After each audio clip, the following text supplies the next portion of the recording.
بسم اللہ الرحمن الرحیم۔ سامعین محترم السلام علیکم۔ اگر آپ نے ابھی تک ہمارا چینل سبسکرائب نہیں کیا تو ہمارے چینل سبسکرائب کریں اور بیل آئیکن کا بٹن دبائیں۔ سامعین محترم، سلطان مراد ترکستان کا بادشاہ اور اسلامی دنیا کا حکمران تھا۔ عیسائیوں کی بڑی حکومتیں بھی اس کے نام سے کانپتی تھیں۔ یوں تو ہر مسلمان حکمران کو عمارتیں بنوانے کا شوق رہا ہے، لیکن سلطان مراد مسجدوں کی تعمیر میں بہت دلچسپی رکھتا تھا۔ ایک دفعہ اس نے اپنے دل میں ایک مسجد کا نقشہ بنایا۔ یہ مسجد اس کے خیال کا حسین مرقع تھی۔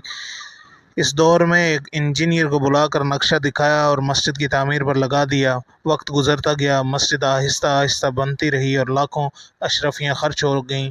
آخر مسجد مکمل ہو گئی، جو فی الواقع ایک اچھی عبادت گاہ تھی۔ انجینئر بڑے دعوے کے ساتھ بادشاہ کے حضور حاضر ہوا اور عرض کی کہ حضور، مسجد تیار ہے، ملاحظہ فرمائیے۔ بادشاہ نئی مسجد دیکھنے کے لیے گیا۔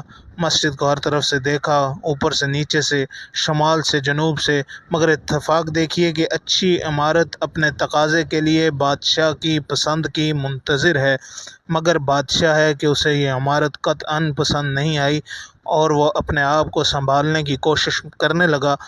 آخر جب نہ سنبھل سکا تو حکم دیا کہ انجینئر کا ایک ہاتھ کاٹ دیا جائے۔ یہ حکم ملنا تھا کہ جلاد نے فوراً ہاتھ کاٹ دیا۔ انجینئر کو یہ سزا بلا وجہ ملی تھی۔ اسے اور تو کچھ نہ سوجا، وہ سیدھا قاضی کی عدالت میں جا پہنچا اور دعویٰ دائر کر دیا۔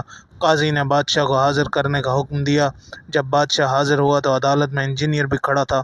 بادشاہ یہ دیکھ کر گھبرا گیا۔ قاضی نے بادشاہ کے بیانات لیے اور حکم دیا، بادشاہ کا بھی ایک ہاتھ کاٹ دیا جائے۔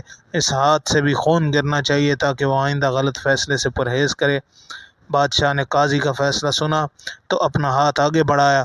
انجینئر نے دیکھا تو اس کی چیخیں نکل گئیں اور بولا، میں نے انصاف پا لیا، میں بادشاہ کو اپنا خون معاف کرتا ہوں اور کسی دباؤ کے بغیر بخشتا ہوں۔ اتنا سننا تھا کہ بادشاہ کی جان میں جان آئی اور اس نے انجینئر کو بہت ساز و سامان دے کر رخصت کیا اور اللہ کا شکر ادا کیا کہ قاضی اسلامی احکام کے اعلان میں اس قدر دلیر ہیں کہ بادشاہ کو بھی مجرم قرار دے دیتے ہیں۔ جزاکم اللہ خیرہ۔